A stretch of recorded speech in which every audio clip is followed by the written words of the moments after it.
स्मरण पंच परमेष्टि भगवान की जय बोले। सनातन धर्म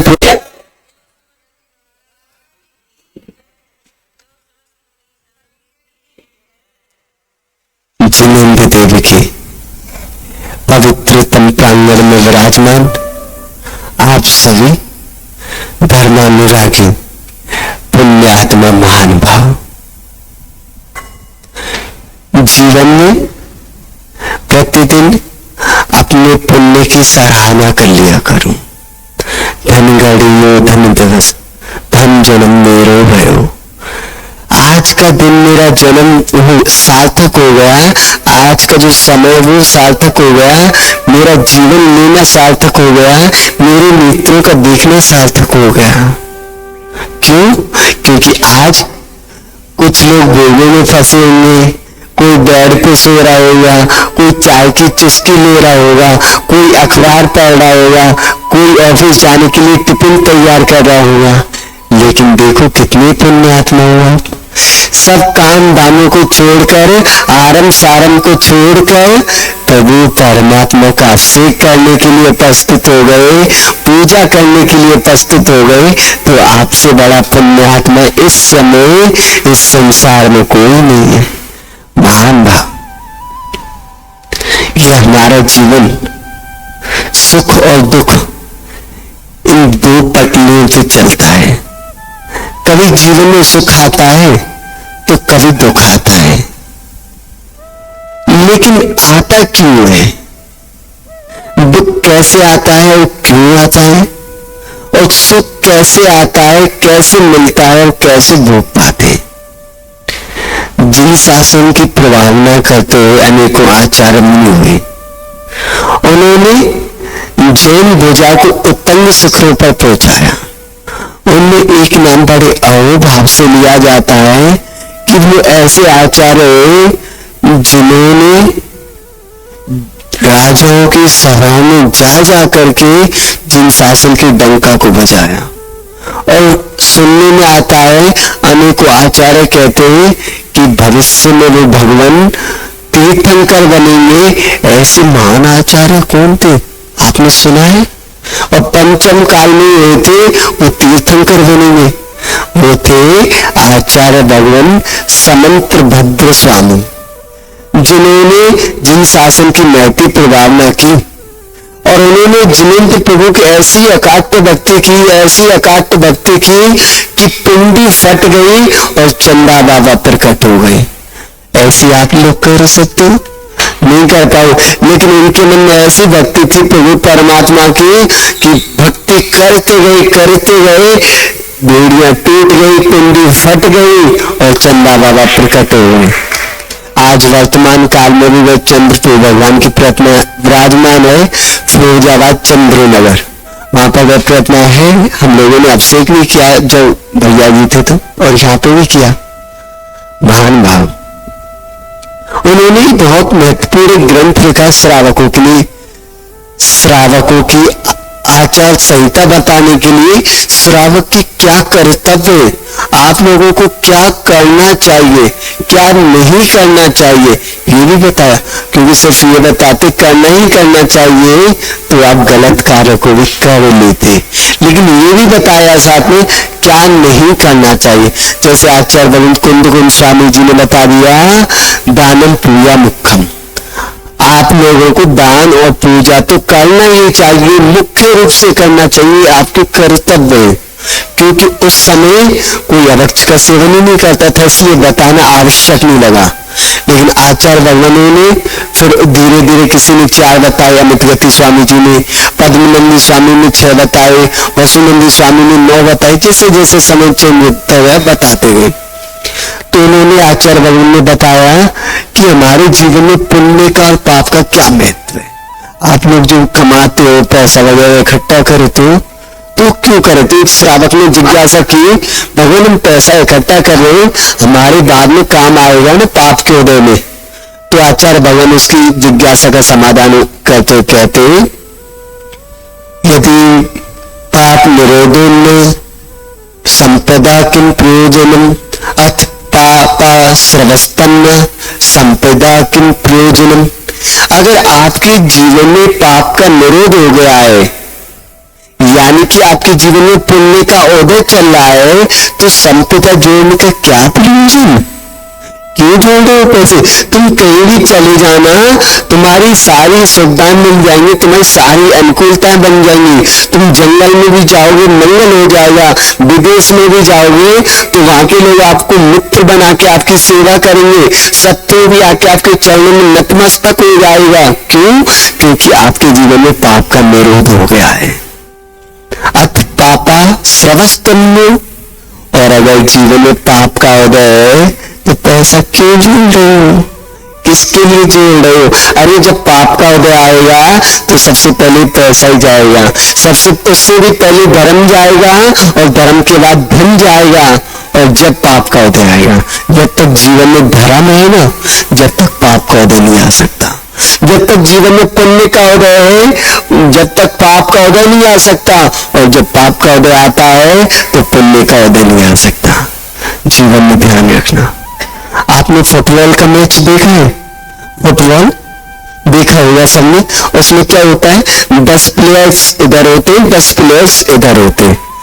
बीच में एक जाली होती है और दोनों प्लेयर उस बॉल में किक मारते हैं।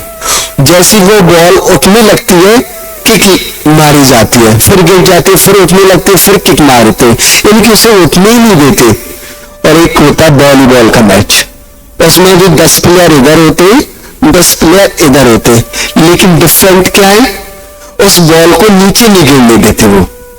यही तो हम सबका जीवन होता है, पुण्य और पाप, यही तो है। जब पाप का उदय होता है तो अपने भी किक मारते हैं और सामने वाले भी किक मारते हैं। और जब पुण्य का उदय होता है तो हम घर में निठल्ले भी पड़े तो भी घर के सब लोग हमें प्यार देते, स्नेह देते, वात्सल्य देते। और जब पड़ोसी भी आके कहते हैं भैया ये तो बहुत प्यारा लड़का, चाहे कितना भी शैतान है। क्यों? क्योंकि पुण्य का उदय है। अगर आपके घर में कोई रिश्तेदार आए तो उसके लिए सारी व्यवस्था बनाते हो, लेकिन अपना बेटा भूखा बैठा है, उसके पाप का उदय तो पूछ ही नहीं रहे हैं। कोई महोत्सव होता है, प्रोग्राम होता है, तो आप कैसे ताली बजाते हो? एक हाथ से या दोनों हाथों से? दोनों हाथों से बजाते हो ना।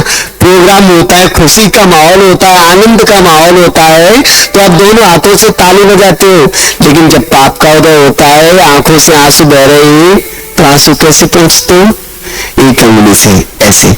जब पाप के उदय में जब आपके हाथ साथ नहीं दे रहे, तो क्या उम्मीद करते? आपके परिवार वाले साथ देंगे, आपके मित्र साथ देंगे, आपके रिश्तेदार साथ देंगे? कौन साथ देगा? एक बात होता है, जीवन में जब पाप का उदय हो तो कभी अपने रिश्तेदारों के घर पे मदद मांगने मत जाना। पक्का मानना, आपकी सिर्फ बेइज्जती होगी और कुछ नहीं होगा। अरे हम तो इतना करें, यहाँ तक कि अपनी बहन के घर पे भी मत जाना मदद मांगने, क्योंकि आपके पाप का उदय तो आपकी बहन भी कह देगी यहाँ पे आ गया मांगने, कुछ देगी है नहीं, और आपकी बेइज्जती करके भगा देगी। उस पाप के उदय से ज्यादा दुख आप उस बहन के शब्दों से होगा। तो इसलिए जब पाप का उदय तो एक ही जगह है, वहां पर चले जाना, आपको सब कुछ मिल जाएगा। कौन सी जगह? बाबा के दरबार में आ जाना। पाप का उदय होगा तो कितना भी पाप हो, बाबा के पास आने पर पाप का उदय भी टल जाएगा। लेकिन ध्यान रखना, तीव्र पाप का उदय हुआ तो बाबा के पास आ नहीं सकते। पश्यंत पुण्य रहिता वीतरागम, बिना पुण्य के उदय के वीतरागी मुद्रा के दर्शन नहीं हो सकते। अगर आपके जीवन में पुण्य का उदय नहीं है तो वीतरागी मुद्रा यानी कि दिगंबर मुद्रा को देख ही नहीं सकते। और पुण्य का फल क्या है? अर्यन पुण्य फला अर्यंता। और जिसका तीव्र पुण्य होता है, इतना पुण्य हो जाता है कि अब उसे आवश्यकता नहीं, तो वह फिर अर्यंत बनता। बिना पुण्य के उदय के ना तो श्रावक बनता है, ना साधु बनता है, और ना महात्मा बनता है, और ना परमात्मा बनता है। जो कुछ भी बनता है पुण्य से बनता है। अच्छा, लेकिन दुर्गति में जाता है, नरक की अवस्था को प्राप्त करता है, विकलांग बनता है, गूंगा बहरा बनता है, रोगी बनता है, तो किसके उदय से? पाप की वजह से। इसलिए जीवन में धर्म को बढ़ाओ, धन तो अपने आप आएगा। गुरुदेव बताते हैं पैसा तो, लक्ष्मी तो पुण्य की चेली है, यानी कि दासी है। जहाँ पुण्य होता है वहां पर धन होता है। आप लोग दुकानदार हो ना, दुकानदार, आपकी जैसे कोई भी शॉप है और आपकी शॉप के बगल में और भी दुकान होंगी उसी चीज की। मान लो आपकी सोने चांदी की दुकान है तो आपके आसपास सोने चांदी की और दुकानें भी तो होंगी ना। एक दुकान पे लाइन लगी हुई है और एक दुकान पे एक ग्राहक नहीं, दोनों की रेट बराबर है, क्वांटिटी बराबर है, क्वांटिटी बराबर है, माल में कोई फर्क नहीं, दोनों का 22% गोल्ड है। फिर भी ऐसा क्यों? एक के पास गोल्ड और एक के पास कोई नहीं। क्या वो फ्री में दे रहा है? अरे उसके पास चुंबक है जिसके पास लाइन लगी है। महाराज जी चुंबक तो हम भी रख लेंगे अपनी दुकान पे। अरे उसके पास पुण्य की चुंबक है, जिसके पास पुण्य की चुंबक होती है सब खींचे चले आ जाते हैं। तुम कितना भी भगाओ, भाग यहां से, मेरे पास महंगा मिलेगा। भैया तू 10 रुपए महंगा दे लेकिन हम तो से लेंगे। वो डांट रहा है, तेज आवाज में बोल रहा है, लेकिन क्यों? क्योंकि जिसके पास चुंबक होती है तो लोहा अपना पाता है। ऐसे जिसके पास पुण्य की चुंबक हो तुम कितना भी करो। आज हमें अगर हम ये भी कह दे अरे तुम तो पागल हो, आप कहोगे हाँ महाराज क्या सही कह रहे हो, हम पागल, फिर भी आप हमारे पास आओगे। क्यों? क्योंकि हमारे पुण्य का उदय। और कोई व्यक्ति आपसे कह दे पागल तो आप लड़ने को तैयार हो जाओगे, लठियां निकल जाएंगी, कहोगे पागल तूने मुझे कहा। अरे तू पागल, तेरा परिवार पागल, तेरा खानदान पागल है। क्यों? क्योंकि उसके पास इतना पुण्य नहीं है कि वो अब शब्दों को भी सहन करे। महाराज जी पुण्य करते तो और कैसे करे? अरे भैया पुण्य का उदय कुछ धर्म कर्म कर लो, पाप के उदय में तो तुम कहो महाराज जी बाद में करेंगे। अरे पाप के उदय में धर्म कर्म तो छोड़ो, तुम्हारे मन में भाव भी नहीं आएंगे पुण्य क्रिया करने के। जब पाप का, अभी एक भैया मिले थे पिछले 1-2 गांव पहले, उन्होंने बताया पूरे जीवन काल में उन्होंने एक बार अभिषेक किया है बस, और वो ऐसी जगह रहते मंदिरों की कमेटियों को संभालते। हमें बड़ा आश्चर्य हुआ, बताओ कैसे कैसे। इसलिए पाप का उदय आए उससे पहले समझ जाना। अभी अलवर है ना अपने पास में, अलवर गए थे तो वहां पे देखा भैया जो उसका भी फेमस साइलेंट कर रहे हैं। अलवर में एक महिला हमारे पास आई, रोने लगी। हमने पूछा बहन क्या हुआ? बोले महाराज जी मन करता है कि मैं सुसाइड कर लूं। हमने कहा ऐसी क्या बात हो गई? तो आत्महत्या जैसे माँ बाप करने वाले इसकी दिक्कत है क्या? क्योंकि ज्यादातर इस समय इसी की दिक्कत से कर। बोले महाराज जी पैसा तो इतना है कि अगर मैं गिनने बैठूं तो सप्ताह नहीं महीना खत्म हो जाएगा, पर ये नहीं गिन पाऊंगा। हमने कहा अच्छा पुण्य का उदय। और बेटे से परेशान, बोले बेटा तो मेरे वेशभूषण कुलभूषण की तरह पलकों पे बिठा के रखते, बहू मेरी बिटिया की तरह हमेशा सेवा करती, फिर क्या दिक्कत है? बोले महाराज शरीर में इतनी बीमारी हो गई, 2 महीने हो गए चने की रोटी पानी से लगा के खा रही हूं। डॉक्टर ने बोल दिया है कोई भी ड्राई फ्रूट नहीं खा सकते, कोई भी चिकनाई नहीं ले सकते, कोई भी जूस नहीं ले सकते, कोई भी फल नहीं खा सकते, कोई भी नमक मिर्च मसाला कुछ नहीं खा सकते, बस चने की रोटी पानी से खा लो अगर जीवन प्यारा है तो। नहीं तो फिर हमारी तरफ से एक ही शब्द मिलेगा सॉरी। डॉक्टर ने कहा तुम मान लिया, और महाराज जी कह रहे बेटा आलू छोड़ दो। महाराज आलू के बिना निभेगा नहीं, घर छोड़ देंगे लेकिन आलू नहीं छोड़ेंगे। बेटा जमीकन छोड़ दो। महाराज जी जमीकन उसके बिना बनता ही क्या है? रात्रि भोजन। महाराज अब तो समय बदल गया, रात्रि भोजन चलता है। भैया कुछ नहीं चलता, तुम्हारे लिए चलता हुआ, कर्म सिद्धांत के लिए कभी नहीं चलता। कर्म सिद्धांत तो पहले भी वही था, आज भी वही है और आगे भी वही होगा, चाहे तुम मानो चाहे ना मानो।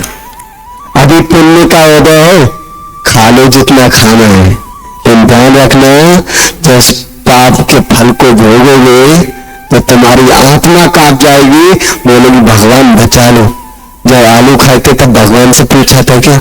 महाराज कह रहे तब त्याग नहीं कर रहे, और डॉक्टर कह रहा है तो सब कुछ त्याग करे थे। अरे महाराज पे विश्वास तो करो, भगवान की वाणी पे विश्वास तो करो, तुम्हारा एक ये जन्म क्या दूसरा जन्म भी धन्य हो जाएगा, करना पड़ेगा। एक इंजीनियर था, अपनी बिल्डिंग का काम देखने आया और देखा चलो छत पे देखते कितना काम हो गया। छत पे गया, देखा कि कोई चाली वगैरह ऐसे पड़ी है, बोले उनको सही रखवा देता हूँ। नीचे झांक के देखा बिल्डिंग पे तो नीचे मजदूर काम कर रहे थे, तो उसने आवाज लगाई, लेकिन नीचे जनरेटर आदि का शोर, आवाज ही नहीं पहुंच रही, ताली भी बजाई तो भी नहीं पहुंच रही। तो एक मजदूर बिल्कुल ठीक नीचे काम कर रहा था, उसने अपनी जेब से 1 रुपए का कॉइन निकाला और उसके पास डाल दिया। उसने देखा अरे 1 रुपए का सिक्का, उठाया और जेब में रख लिया। देखा ही नहीं पर कहां से आया कैसे आया। 5 रुपए का सिक्का डाला तो भी रख लिया, 10 का डाला तो भी रख लिया, अब 100 रुपए का नोट डाला और 100 का नोट उठाया और रख लिया। मतलब देखो हद हो गई, एक बार ऊपर नहीं देख रहा कहां से आया है पैसा। अब बोले ऐसे नहीं सुनेगा, एक छोटी सी कंकड़ी उठाई और उसके सर पे फेंक के मारी। जैसे उसके सर पे कंकड़ी लगी तुरंत ऊपर देख, हे भगवान, बोले बेटा आ जाओ ऊपर। ऐसे ही हमारा जीवन होता है, जब तक हमें पुण्य का फल मिल रहा है तब तक नहीं देखते कि कहां से मिल रहा है। हमने तो जीवन में पुण्य किया ही नहीं, इसमें कोई ये पुण्य का फल मिल कहां से? अरे मेरा ही होगा, अरे मेरा ही पुण्य। लेकिन जब पाप की कंकड़ी पड़ती है सर पे तो कहते भगवान तुम्हें नहीं मिला था क्या? सारी दुनिया के पाप तुमने मेरे उधर में दे दिए, सारी दुनिया का दुख तुमने मेरे जीवन में दे दिया। अरे भैया जब पैसा मिला वो तुम्हारा था, तो जो कंकड़ी मिली वो क्या किसी पड़ोसी की थी? वो भी तो तुम्हारी थी। इसलिए महान भाव जीवन में पुण्य करो। एक छोटा सा रूपक सुना के अपने शब्द संतवा को विराम देंगे, समय काफी हो गया है। वैसे शायद आपने सुना होगा, एक नगर में एक सेठ जी रहते थे, बहुत धर्मात्मा थे, आप लोगों की तरह सदैव साधु संतों की सेवा करने में तत्पर रहते थे। एक बार एक नगर में एक वृद्ध ब्राह्मण आए, उन्होंने आके देखा कि सेठ की हवेली है, उस हवेली के बाद चौतरे होते थे, चौतरे पे बैठे हैं। सेठ ने जैसे द्वार खोला तो देखा एक वृद्ध बाबा जी बैठे हैं, तो बोले बाबा जी जलपान पी लो। बोले हाँ बेटा प्यास लगी है, गर्मी का समय, पानी पिया चलने को। बोले बाबा कहाँ जाते हो? रात्रि होने वाली है, रास्ते में जंगल है, जंगली जानवर होंगे, चोर लुटेरे होंगे।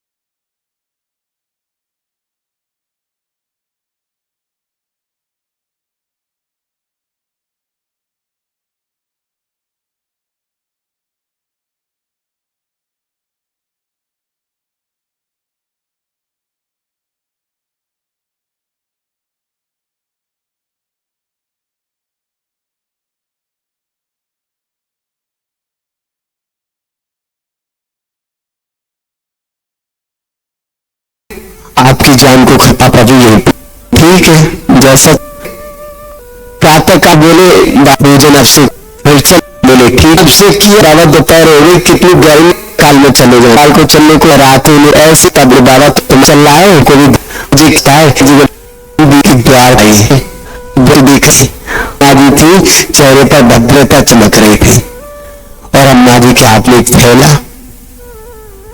बोले अम्मा, बोले बेटा प्यास लगी है। हाँ ना आइए ना। अंदर ले गए आंगन में सेठ ने और बोले बेटा अम्मा पानी पी लो। बोले बेटा मेरा एक नियम है। बोले क्या? मैं अपने बर्तन में ही जो भी भोजन पानी भी लेती हूँ, मैं किसी के बर्तन में नहीं लेती। बोले ठीक है अम्मा, आपका नियम है तो मैं क्यों तोड़वाऊंगा? सेठ जल लेके आया और जल देने लगा तो मैंने अपनी झोले में हाथ डाला और एक गिलास निकाला, और गिलास कैसा? सोने का। सेठ देख के चौंक गया, स्वर्ण का गिलास, मैं खुद चांदी के गिलास में पानी पीता हूं, ये सोने का गिलास। लेकिन हाँ चलो कोई बात नहीं, किसी ने दे दिया होगा। जैसे जल दिया, अम्मा ने थोड़ा सा जल पिया और गिलास को फेंक दिया। सेठ ने सोचा ब्रेड बरसता है, छूट गया होगा, गिलास उठा के अम्मा को दिया। अम्मा बोली बेटा मेरा एक और नियम है। बोले क्या? जिस पात्र में मैं जल ले लेती हूँ, भोजन ले लेती हूँ, उस पात्र को मैं दोबारा ग्रहण नहीं करती, उसे मैं छोड़ देती हूँ। अब तो सेठ खुश हो गया, अब दुकान सब बंद करो, दुकान नहीं जाना। अब तो कभी सेठ का नाती आए, कभी पोता आए, कभी बेटा आए, कभी बहू आए, अम्मा शरबत पी लो, अम्मा हलवा खा लो, अम्मा रबड़ी खा लो। अब तो सेवा हो रही है, लाइन लगी है, खुद नौकर बन गए अम्मा के सामने और लाइन लगी हुई है हर 10 मिनट में। अम्मा थोड़ा सा जल ले लो, अम्मा थोड़ी सी उकाली ले लो, लाइन लगी है। और बाबा को कोई नहीं दिख रहा। कभी भोजन मिलता, कभी नहीं मिलता। एक दिन तो ऐसा आया कि सुबह से शाम हो गई, बाबा को एक दिन जल की नहीं मिली, बाबा को उपवास हो गया। अगले दिन बाबा चलने को बोले सेठ जी अब मैं चलता हूँ, यहाँ पर मेरा अब चलेगा नहीं। बोले हाँ बाबा आपको जाना था, आप जा सकते। पहले क्या कह रहे थे, हम आपकी पिता की तरह सेवा करेंगे, लेकिन अब अम्मा आ गई तो अब उसे भूल गए। जैसे बाबा द्वार पे पहुंचे, अम्मा ने अपना झोला उठाया और फटाक दूसरी दिन चलने लगी। सेठ ने देखा अम्मा कहाँ जा रही है, सामने अम्मा के पैर पकड़ लिए। बोले अम्मा तुम कहाँ चले? बोले बेटा मैं जा रही हूँ। बोले क्यों? हम तो आपकी माँ की तरह सेवा कर रहे हैं। सेवा किसकी हो रही है, माँ की या माल की? माल की हो रही है। अब सेठ सेठानी नाती पोते बहू बेटे सब चिपके हुए। बोले बेटा मेरा एक और नियम है। बोले क्या? बोले बेटा जहां ये बाबा रहते वहां मैं रहती हूँ, जहां से बाबा चले जाते वहां से मैं। बोले ऐसा क्यों, इसका रीजन क्या है?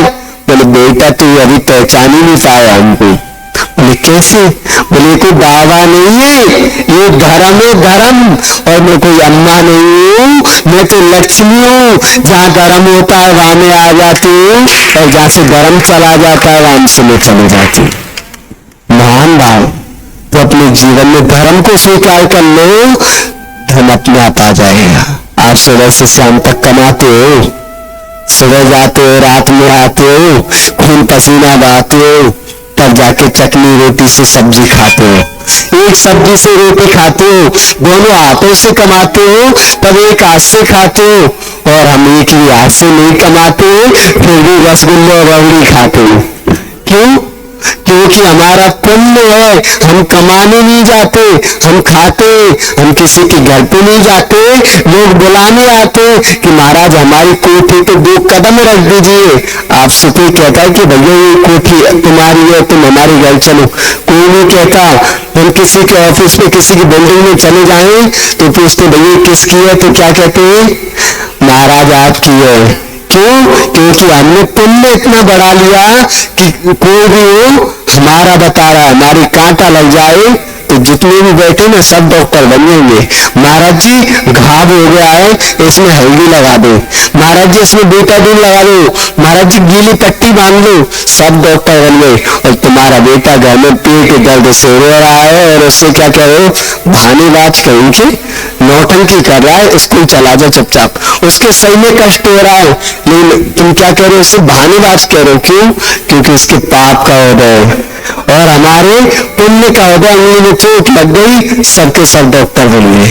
तो महान भाव, आप सभी अपने जीवन में पुण्य को बढ़ाएं। महाराज कर तो रहे पुण्य, और क्या करें, अब से करने आ रहे, जाप लगा रहे।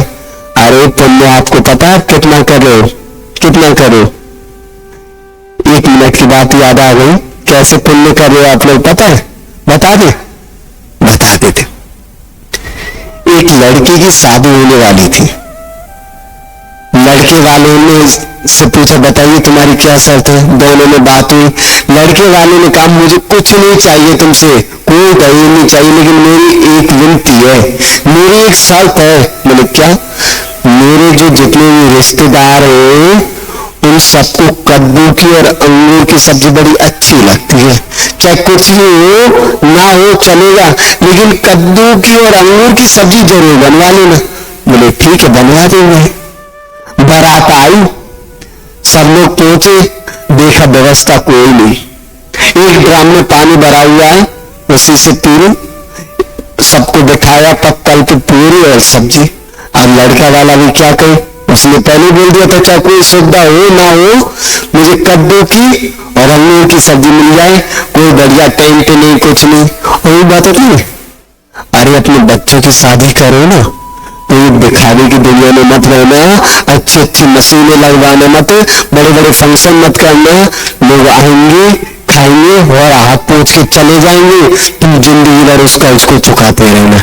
वो तो कमी निकाल के रहेंगे, नमक ज्यादा था, फल नहीं था, ये मिठाई ठंडी थी, ये गर्म था, वो कमी निकालेंगे और तुम जिंदगी भर से उसको चुकाते रहना। इसलिए लोगों के चक्कर में आके अपनी जिंदगी को खराब मत करना। अब लड़का वाला सोचने लगा कैसे अपने दाव चलाऊं, आखिर में लड़के का पिता हूं, चलता है मेरा। तो मैं बैठ गया भोजन करने। अब सब्जी को देखने लगा, सब्जी कैसी है, सबको खड़ा कर दिया। बोले चलो बारात को लेके, शादी नहीं होगी। लड़की का पिता आया, बोले क्या हुआ, ऐसे क्या नाराजगी हो गई। बोले अब हम यहाँ नहीं रुकेंगे, हमारी एक शर्त थी कद्दू की और अंगूर की सब्जी होगी तो शादी होगी, नहीं शादी नहीं होगी। बोले तो कद्दू की सब्जी अंगूर कहाँ है इसमें। बोले अंगूर तो मैंने डाले थे। बोले हमने कहा था 50-50 करना, 50% अंगूर 50% कद्दू, लेकिन इसमें तो अंगूर का छिलका भी नहीं दिख रहा। बोले कैसा 50-50 किया। बोले देखो मैं बाजार गया और बाजार में से 20-20 किलो के बड़े बड़े 10 कद्दू लिए, 20-20 किलो के 10 कद्दू लिए और 10 छोटे छोटे अंगूर लिए। उन्होंने 50-50, 10 अंगूर 10 कद्दू और दोनों की सब्जी बना दी। अब मैं क्या करूं, अंगूर दिख ही नहीं रहा। तो बड़ी हंसी आ रही है, लेकिन हमें ऐसा लग रहा है कहीं ऐसा व्यापार आप लोगों का तो नहीं चलना। पाप तो करो कद्दू की तरह और पुण्य करो अंगूर की तरह, और फिर ढोल बजा के कह रहे हो कि हम पुण्य करें धर्मात्मा है। अरे भैया आपके पाप भी तो देख लो कितने बड़े बड़े। तो महान भाव, आप अपने जीवन में पुण्य तो करो कद्दू की तरह, और घर में रहते पाप हो जाए अंगूर की तरह तो कोई दिक्कत नहीं, वह पाप उस कद्दू में मिल जाएगा और वह भी पुण्य बन जाएगा। ऐसे आप लोग भी पुण्य खूब करो, कि जिसके जीवन में पुण्य होता है उसके जीवन में ही सब कुछ होता है। बिना पुण्य के अच्छा बेटा नहीं मिलता, बिना पुण्य के अच्छी पत्नी नहीं मिलती, बिना पुण्य के अच्छा घर नहीं मिलता, बिना पुण्य के अच्छा शरीर नहीं मिलता, बिना पुण्य के अच्छा कुल नहीं मिलता, बिना पुण्य के भीतराई भगवान नहीं मिलते, बिना पुण्य के संत नहीं मिलते, और बिना पुण्य के हम परमात्मा नहीं मिलते। हम पुण्य का अर्जन करें, पुण्य ही हमारी श्रेष्ठ निधि है। पुण्य है तो सब कुछ है, पुण्य नहीं तो कुछ नहीं।